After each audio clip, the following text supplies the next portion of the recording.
Loops, while एक हो गया for loop. For is the simple loop, है ना, इसको हम लोग और थोड़ा डिफाइन करें तो it's a simple loop for a specific range, है ना। अगर आपको कोई रेंज पता है कि कहाँ से कितनी बार चलाना है, आपको किसी लूप को 10 से 100 के बीच में चलाना है, right. So if you have range, you have upper limitation, you have starting initiation, then you can use for loop, right। अगर आपको पता है कि कब तक चलाना है तो कंडीशन भी पता होनी चाहिए, यानी कि while को हम बोल सकते हैं for plus if, right, for plus if। Although ये काम for में भी हो सकता है, बट जनरली मैं आपको समझाने की कोशिश ये करूँगा कि हमेशा जब भी आपको लगे कि रेंज है हमारे पास, आंख बंद करके कुछ सोचना ही नहीं है, किसी को सुनना ही नहीं है, हमेशा फॉर यूज़ करें जब रेंज है हमारे पास, है ना। जब आपको लगता है कि कंडीशन भी है रेंज में, है ना, जब आपको लगता है कि कोई कंडीशन भी पुट करनी है, तब हम वाइल पुट करेंगे, ठीक है ना। तो वाइल को कुछ और डिटेल में देखेंगे कि कैसे कंडीशन पुट करते हैं, कैसे मल्टीपल कंडीशन हो सकती हैं, बट अभी के लिए फ़िलहाल ये 2 लूप हमारे पास अवेलेबल हैं, ठीक। ओके, तो बिफोर स्टार्टिंग दिस एक छोटा सा और काम कर लेते हैं, एक दो कमांड पढ़ लेते हैं ना। एक कमांड है रेंज, हमने शायद मैंने कीवर्ड बताया था आपको, है ना। तो रेंज कमांड देखो, यहाँ नीचे हिंट भी आ रहा है। रेंज कमांड में 2 तरह के आप डेफिनेशन दे सकते हो, या तो स्टॉप यानी कि अपर वैल्यू दे दो रेंज की, या फिर स्टार्ट, स्टॉप एंड स्टेप दे दो, राइट। सो अगर मैं लिखता हूँ 6, तो इस रेंज के अंदर 0 से लेके 6 यानी कि लेस देन 6 तक काम करेगा ये। तो आपके पास एक रेंज बन गई 0 to 5, 0 to 5 की एक रेंज। ये आपको नंबर नहीं दिखाने वाला 0 1 2 3 4 5 6 इस तरह से। आपको ये समझ में आएगा कि एक पर्टिकुलर कीवर्ड से आपका एक डेटा फॉर्म हो चुका है, और वो डेटा 0 से लेके 5 तक अवेलेबल है with in the range of 6, right. तो जो भी आप नंबर पुट करोगे, जब जब वो सिंगल डिजिट होगा, यानी कि जब ये आर्ग्यूमेंट सिंगल डिजिट होगा, ये हमेशा हमारी अपर लिमिट को डिसाइड करेगा, राइट। तो मैंने a is equal to range लिखा, range within bracket 10 19, okay 10, so a would be 0 till 9 less than 10, right. Okay, अगर मैं लिखता हूँ रेंज फ्रॉम 5 till 100, सो ये 5 से लेके 99 तक चलेगा, लेस देन 100 तक चलेगा, राइट। तो रेंज का फ़ायदा कहाँ होने वाला। अच्छा, एक और काम करके देख लेते हैं। रेंज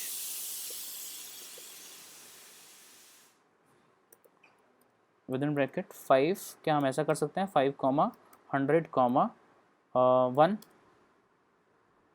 तो 5 100 1 मीन्स ये जो लास्ट वैल्यू है दैट इज़ द स्टेप, यानी कि 5 से लेके 100 तक जो वैल्यूज़ अवेलेबल होंगी रेंज में, वो 5 6 7 8 एक एक के इंक्रीमेंटल ऑर्डर पे होंगे। अगर हम रेंज डिसाइड करें 5 till 100 5, तो अब आपको समझ में आ रहा होगा कि 5 के 100 के बीच में जो नंबर्स अवेलेबल होंगे वो स्टेप बाई 5 होंगे। डिफ़ॉल्ट अगर आप 1 लिखते हैं या नहीं लिखते हैं, यहाँ लिखा नहीं मैंने और यहाँ लिखा है, दोनों के केस में जो वैल्यूज़ हैं, रेंज जो हमें मिलेगी that will be always same, right. तो default value of the third parameter default value इसकी हमेशा 1 होती है, राइट। सो अगर आप चेंज कर रहे हैं तो आप थर्ड पैरामीटर को अपने हिसाब से डिसाइड कर सकते हैं, यानी कि अब हमारे पास रेंज है 5 10 11 5 10 15 20 25 लाइक दिस। 5 के गैप पे जितनी वैल्यूज आएंगी वो अवेलेबल होंगी इस रेंज में, ठीक है। रेंज का मतलब समझ में आया क्या। इसको यूज़ कैसे करना है अब हम देखने वाले हैं। कोई इशू किसी को भी। ओके, तो फॉर मैंने जैसे कल बताया था कि हमें ये कुछ डिक्लेयर करने की ज़रूरत नहीं पड़ती। जो भी हम लोग लिखते थे पहले सी लैंग्वेज में या बाकी लैंग्वेजेस के अंदर आपने फॉर लूप को स्टडी किया होगा, वहाँ पे आपको 3 पैरामीटर देने पड़ते हैं, initiation, condition and ending position, right. मैं वापस से रेंज वाले फंक्शन पे आता हूँ, है ना, रेंज वाले कमांड पे आता हूँ। श्वेता, हम लोगों ने अभी तक जो कल हमने प्रोग्राम किया था उसको वापस से स्टडी किया, केवल रिवीजन किया, और उसके अंदर हमने ब्रेक स्टेटमेंट यूज़ करने की कोशिश की, राइट। मैं वापस से स्टार्ट कर रहा हूँ नया नया नया कुछ आज, and that is related to loops, right. तो लूप हमने बात की थी वाइल और फॉर की। वाइल हमने बात की थी कि ये फॉर और इफ़ का कॉम्बिनेशन है। फॉर कैसे यूज़ होता है, कैसे यूज़ होना चाहिए, उसके लिए हम लोग बात कर रहे हैं। तो फॉर स्टार्ट करने से पहले मैंने कीवर्ड बताया रेंज, बस हमने बस इतना ही डिस्कस किया अभी तक, right. I was waiting initially just for you to join up, फिर थोड़ा लेट हुआ, फिर मैंने कुछ स्टार्ट किया, पुराना मैंने रिवाइज किया, और हम लोग यहाँ से स्टार्ट कर रहे हैं, राइट। तो रेंज 6 का मतलब था कि रेंज हमेशा आप सोचो कि कभी भी बाउंड्री वॉल रेंज में इंक्लूड नहीं होती है ना। जब भी आप किसी बाउंड्री की बात करोगे तो आप रेंज हमेशा उस बाउंड्री से अंदर की बातें करते हो, है ना। लाइकवाइज दिस 6 हैज़, रेंज के अंदर 3 पैरामीटर एक्सेप्ट हो सकते हैं। The first parameter is called as starting point, this is your ending point, this is your step, right. Starting, ending and step. अगर आप 3 पैरामीटर यूज़ नहीं कर रहे हो, केवल एक यूज़ कर रहे हो, तो ये पहला पैरामीटर बन जाता है एंडिंग पॉइंट। इसका मतलब है कि starting point by default start होगा 0 से, तो 0 से लेके एंडिंग पॉइंट तक, और 0 से लेके एंडिंग पॉइंट से लेस देन तक जो इंक्रीमेंटल ऑर्डर में डेटा स्टोर होगा इस रेंज के अंदर, that will B by default with the difference of 1, यानी कि स्टेप साइज की वैल्यू होगी 1, है ना। वो डिफ़ॉल्ट है। 10 लिखा, 10 के अंदर भी 0 से लेके 10 तक, वैसे ही 5 से लेके 100 लिखा तो 5, 2 पैरामीटर आए, तो यानी कि starting point is 5, ending point is 100, और 100 से लेस देन की रेंज, इसका मतलब 99 तक ये वैल्यू अवेलेबल रहेगी। थर्ड पैरामीटर अवेलेबल नहीं है तो बाय डिफ़ॉल्ट इसकी वैल्यू रहेगी 1।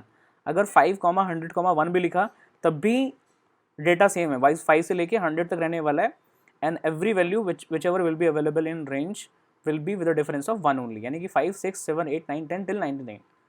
अगर आपको ये रेंज की गैप चेंज करनी है, आपको स्टेप साइज चेंज करना है, आप चाहते हो कि 5, 10, 15, 20 इस तरह से रेंज में रहना चाहिए, आपकी रेंज 3 का गैप मेंटेन करे, 5, 8, 11, 14, 17, 20 like this, right. So you would have 5 initial point, ending point, and this last is step size. अभी क्लियर है Simran? Yes sir. Okay, so for loop में क्या होता है, जो भी हम लोगों ने रेंज में लिखा है, अब देखो फॉर लूप 2 तरीके से लिखा जा सकता है पाइथन के अंदर, ठीक है। मैं उसमें से पहला तरीका, पहला मेथड आपको बता रहा हूँ। सबसे पहले कोई एक वेरिएबल जो भी आपको लगता है, I variable, N variable, X variable, जो भी आपको लगता है, लेकिन उसको आपको लिखने की जरूरत नहीं है कि int x, right. So you can directly put x in range, कहाँ से कहाँ तक, सपोज 10 तक, colon is for indentation, right. तो x की वैल्यू ऑटोमेटिकली इस रेंज से एक एक पिक होती रहेगी, 1 by 1 ये वैल्यू पिक होती रहेगी, और this value of x will start from 0 till 9, right. And then जो भी वो वैल्यू पिक हुई है मैंने उसको प्रिंट कर दिया। क्या लगता है आपको इसका रिजल्ट क्या आएगा?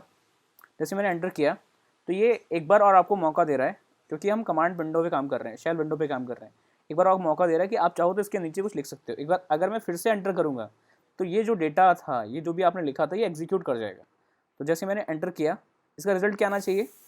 प्रिंट एक्स, मतलब एक्स की वैल्यू, पहली बार एक्स की वैल्यू क्या होगी, इस रेंज की स्टार्टिंग वैल्यू से लेके एंड वैल्यू तक। तो पहली वैल्यू क्या है? 0। तो पहली बार प्रिंट होगा print of x that is 0। फिर ये फॉर लूप पे जाएगा, चेक करेगा रेंज में भी है कि नहीं। यस, अभी तो रेंज बाकी है। नेक्स्ट वैल्यू क्या है? Automatically next value will come as 1, right. तो फॉर लूप का काम क्या है?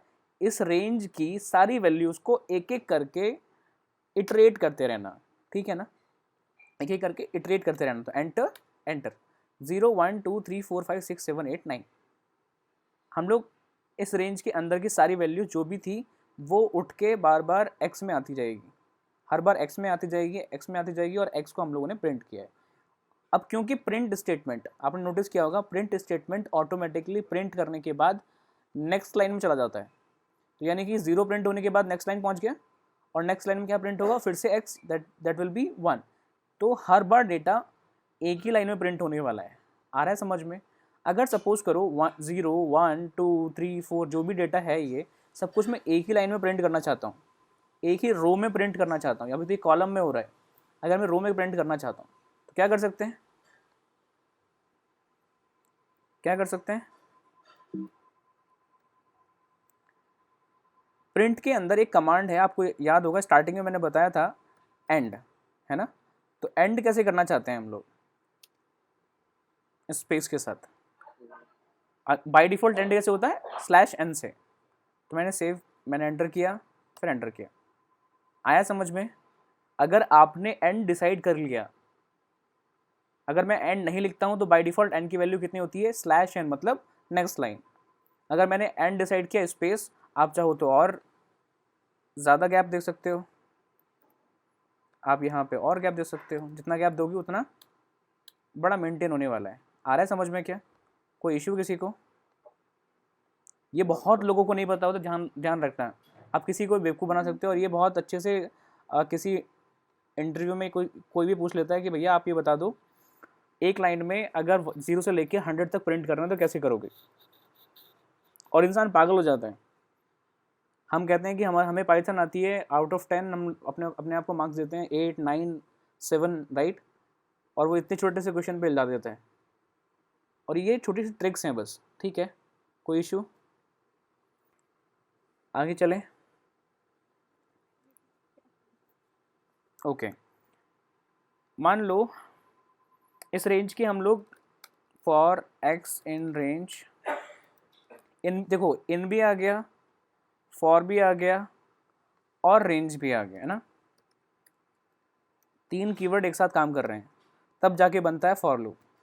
मैंने रेंज में दिया 5 से लेके 10 तक। अब आपको समझ में आ रहा होगा स्टार्टिंग पोजीशन इज 5, आपने स्टार्टिंग में डिसाइड कर लिया अपने से। नाउ एंटर एंटर, सो 5 till 9, कूल।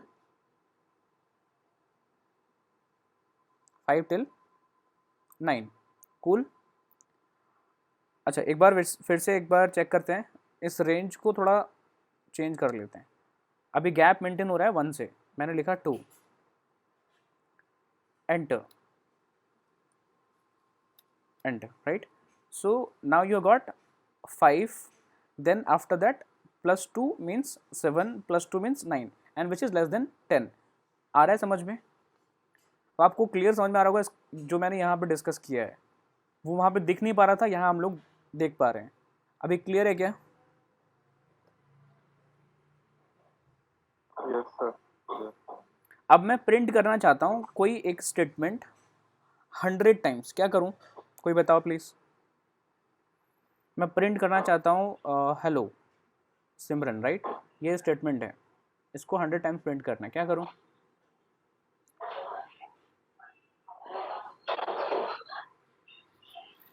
बोलो बोलो बोलो।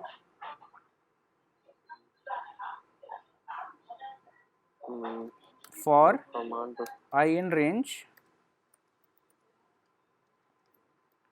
100 100, दैट्स इट, है ना? कुछ और करने की ज़रूरत ही नहीं है।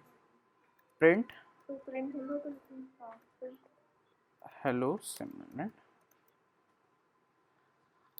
कूल। अगर हमें 100 बार करना होता तो या तो प्रिंट ये वाला स्टेटमेंट 100 टाइम्स लिखते, और उससे बचने के लिए दो लाइनों में काम हो गया हमारा। आ रहा है समझ में? अब आप पूछोगे टाइम कॉम्प्लेक्सिटी कितनी है इस चीज़ के लिए टाइम लगने वाला है, सपोज करो 1 माइक्रो सेकेंड, इसके लिए टाइम लगने वाला है सपोज करो 1 माइक्रो सेकेंड, तो 2 माइक्रो सेकेंड में आपका काम खत्म हो गया। आ रहा है समझ में? ये आपकी प्रोग्राम की टाइम कॉम्प्लेक्सिटी है, एग्जीक्यूशन टाइम कॉम्प्लेक्सिटी नहीं। एग्जीक्यूशन में तो टाइम उतना लगेगा, ठीक है? और 2 लाइनों में काम खत्म हो गया, जहां हमें 100 लाइन लिखनी पड़ती है। तो लूप का फायदा बहुत ज़बरदस्त है। Loop is there to resolve the issue of writing multiple lines, right, and multiple times. Enter enter, cool. अभी चलते हुए को बीच में रोकना है तो क्या करें?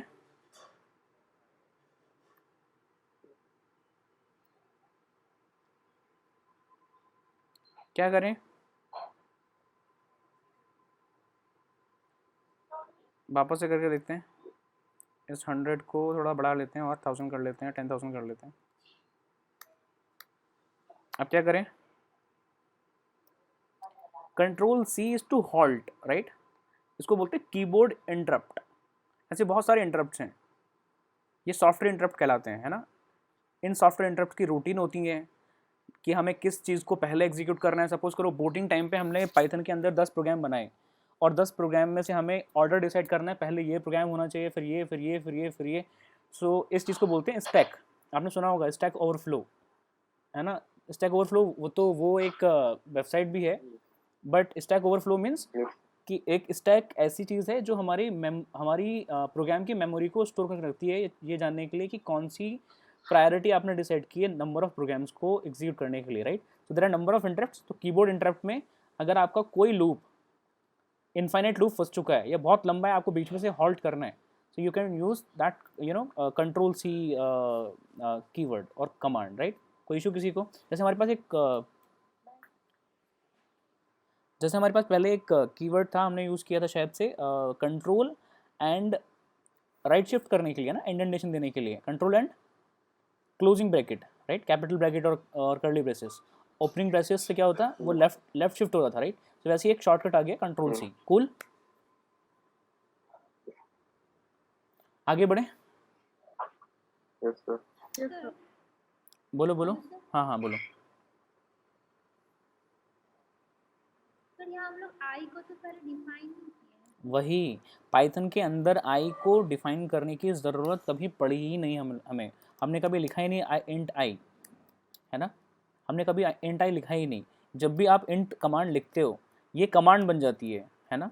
ये कमांड किस लिए बन जाती है? टाइप कास्टिंग के लिए। अगर आपका कोई डेटा ऑलरेडी अवेलेबल है किसी वेरिएबल के अंदर, उसको आपको इंट में कन्वर्ट करना है, तो you can use this command, right. Cool ना।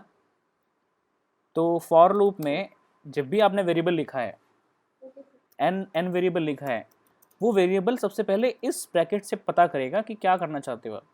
अब आपने मान लो रेंज यूज़ नहीं की, है ना। हमने रेंज तब क्यों यूज़ की थी? क्योंकि एक ही कमांड से, रेंज नाम की कमांड से, हमें स्टार्टिंग पॉइंट, एंडिंग पॉइंट और उसका गैप समझ में आ रहा था, राइट।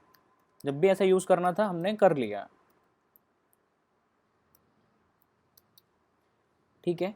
अब बात करते हैं कि मुझे रेंज नहीं पता, मुझे रेंज नहीं यूज़ करनी। एन इन विदाउट रेंज, हम टपल यूज़ करें। टपल में 1, 3, 6, 9, and this is your tuple, right? This is your tuple. You can use list also, no issues. You can use dictionary also, right? So initially let's use tuple here.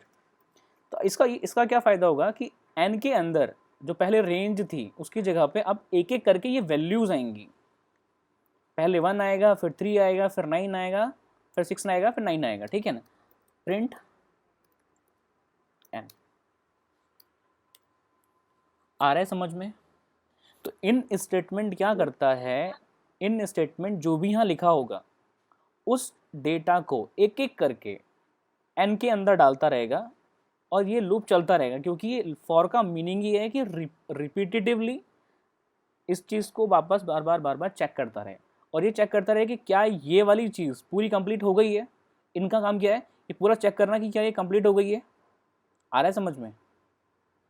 and initially it was none, right? It was blank. now n in a नहीं है कुछ भी। अब ये for loop क्या करता है? इस डेटा को उठा के एक ही वैल्यू को n के अंदर डालता रहता है। ये फॉर की स्पेशलिटी है। कोई दिक्कत किसी को भी? नो।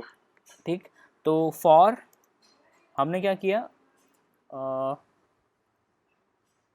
n in मैंने It's 11 लिखा o'clock. सिमरन। अब क्या होगा?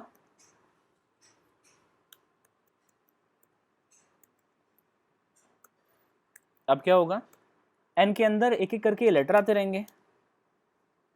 आ रहा है समझ में? हाँ, yes sir.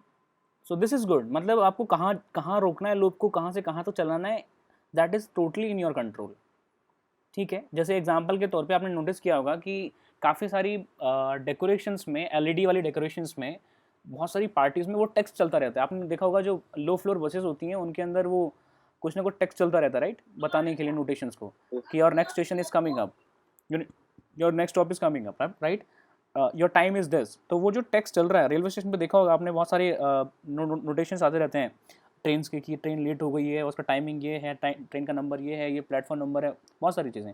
तो वो जो टेक्स्ट चल रहा है ना, उसके पीछे की गणित है ये, उसके पीछे का मैकेनिज्म है ये। आ रहा है समझ में? मैं आपको ब्रॉडर सेंस में इसलिए बता पा रहा हूँ कि भाई with respect to hardware, with respect to software, with respect to cloud, with respect to AI आगे, या डेटा साइंस, हर चीज़ को, छोटी चीज़ को कैसे आपको रिलेट करना चाहिए, ठीक है। और क्यों पढ़ रहे हैं हम लोग, हर चीज़ का मतलब समझ में आएगा। शायद अगर हम बच्चे होते तो हमें 1 2 3 4 का मतलब समझ में नहीं आता कि बड़े होके कब कहाँ काम आने वाला है। लेकिन अब इतने मेच्योर हैं कि एक चीज़ को हम लोग लिंक करें अगर बड़ी चीज़ से, तो समझ में आ सकता है कि हाँ भाई ठीक है यार, ये चीज़ हम इसलिए पढ़ रहे हैं, इसका फ़ायदा ये है कि आगे जाके वहाँ काम आने वाला है।